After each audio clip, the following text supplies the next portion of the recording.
Hi hello friends, welcome to Mouni cine updates. நம்ம Zee தமிழில் இப்போ ரீசெண்டாக ரொம்பவே சூப்பராக போயிட்டுருக்கு ஒரு சீரியல் தாங்க, மனசெல்லாம் சீரியல் 2:30 ஸ்லாட்டில் ரொம்பவே சூப்பராக போயிட்டுருக்கு. அந்த ஒரு சீரியல் தான் ரீப்ளேஸ்மெண்ட்டுமே நடக்க போகுது. ஸோ அந்த ஒரு சீரியலில் அருள் அப்படிங்கிற ஒரு கேரக்டரில் ஆக்ட்ரஸ் ஜெய்பாலா வந்து ஆக்ட் பண்ணிகிட்டு இருக்காங்க. அந்த சீரியலேருந்து அவங்க விலகிறதா வந்து அஃபிஷியலாக அவங்களே வந்து அப்டேட்மே கொடுத்துருந்தாங்க. அஃபிஷியல் குட் பை அப்படின்னு சொல்லிட்டு ஒரு ஸ்டோரியுமே வந்து ஷேர் பண்ணியிருந்தாங்க.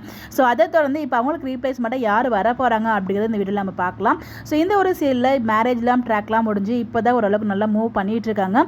ஸோ அருள்ங்கிற கேரக்டரில் வந்து ஜெய்பாலா ரொம்பவே சூப்பராக ஆக்ட் பண்ணிகிட்ருக்காரு.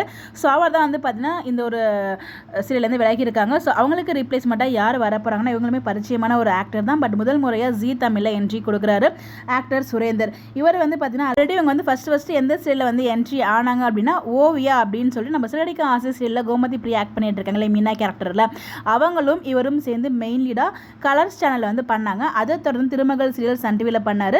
மலர் சீரியல்லையுமே வந்து பார்த்தீங்கன்னா ஹீரோவை நடுவில் வந்து ரீப்ளேஸ்மெண்ட் கொடுத்து இவர் தான் வந்து பண்ணார். எண்டிங்கில் இவர் தான் வந்து ஹீரோவாக இருந்தார். அதை தொடர்ந்து இந்த ஒரு சீரியலுமே அருள் கேரக்டரை இவர் தான் ரீப்ளேஸ் பண்ண போது நமக்கு அப்டேட்ஸ் கிடச்சிருக்கு. ஸோ இந்த ஒரு ரீப்ளேஸ்மெண்ட் பற்றி நீங்கள் என்ன நினைக்கிறீங்க அப்படின்னு சொல்லி கருத்துக்களை மறக்காமல் கமெண்ட்டில் ஷேர் பண்ணுங்கள். இந்த மாதிரி அப்டேட் தெரிஞ்சுக்க நம்மளோட சேனலை ஃபாலோ பண்ணிக்கோங்க. Bye bye.